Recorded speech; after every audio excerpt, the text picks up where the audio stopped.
Let's get back to our Midwest roots here with freight, where things really tend to have a nice seasonality to them.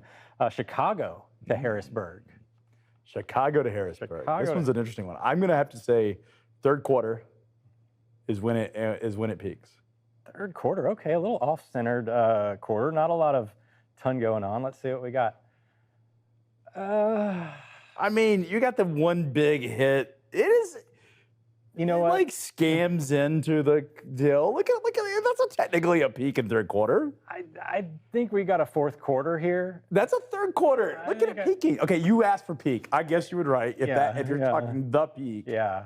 Okay. You got I will a July concede 4th thing. I will concede.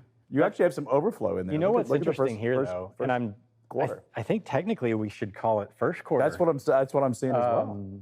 But I think a lot of that freight is stuff that was left in inventory for the holiday season. You know what it is? It's winter weather.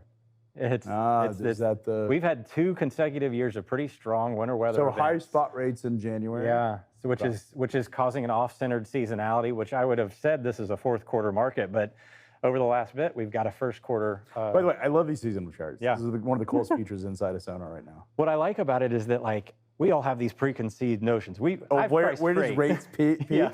Well, the nice thing is you can forecast out to a future date because you can see where the lines. I mean, these do. What's interesting is how closely correlated these are every single year, or at least have been the last couple of years. Yeah. No, I agree. They're tight. They're tight historical bands. I found these lanes checking my own biases, by the way. So I'd love to hear which one you were surprised by. Yeah.